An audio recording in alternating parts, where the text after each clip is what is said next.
that we estimated in the FY09 supplemental prior to any of these restorations being made. While no specific pension reforms have been enacted at this point, I want to make one point very clear. We will be embarking upon pension reform discussions, but we will only do so with accurate numbers, accurate actuarial numbers before us. The discussion of pension reform is too important, not only for the lives of those who are affected by it as employees, but it's too important for the taxpayers of the state and for the long-term survivability and sustainability of the pension system. While this budget was certainly extremely difficult to craft, to compromise, and maybe even very difficult for many of us to accept, I believe that it's the conservative approach that we need to take to be fiscally prudent and fiscally responsible as we anxiously wait for the May Revenue Estimating Conference numbers. Now, the original proposal before these restorations was fiercely criticized for not incorporating any dollars of restorations for municipal aid or revenue sharing. And I want to make one point very clear today and give everyone fair warning today.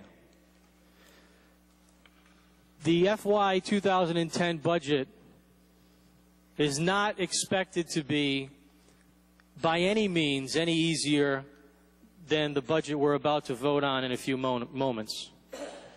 We have seen, unfortunately, the situation continue to erode. The economic and fiscal situation continues to get more complex. And while we may feel good about some of these restorations, the reality is that it just delays the inevitable.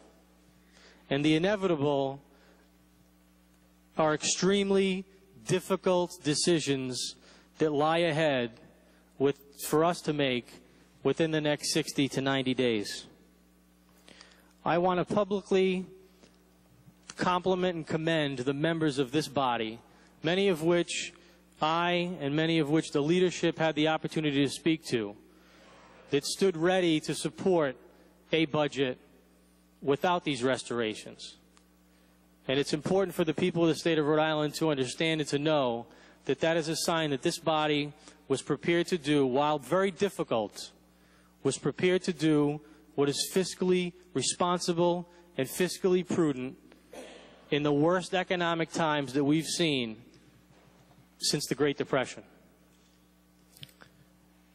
While, as I've said, this budget is extremely difficult, I urge all of you to vote in favor of it, and I ask all of you to begin to prepare yourselves for what is to come and what we're going to have to deal with in the FY 2010 budget.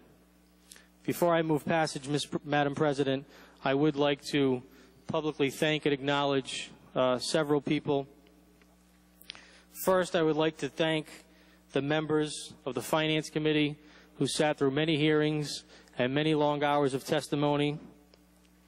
Senators Felag, Pichardo, Walaska, Bates, Chacon, DePalma, Doyle, McBurney, Ruggiero, and Sosnowski.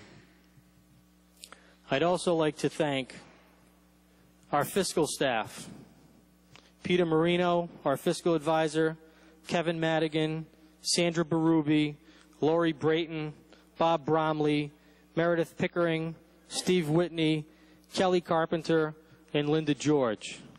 And I'd like to thank the committee staff, our attorney Rui Alves, our clerk Andrew Carullo, and our executive assistant Charlotte Desitel. Without their assistance, guidance, and support, this would not be possible, and I would just like to offer my sincere thanks to them. With that, Madam President, I move passage. Chairman DaPonte moves passage, seconded by Senator DePalma, Senator Pichardo.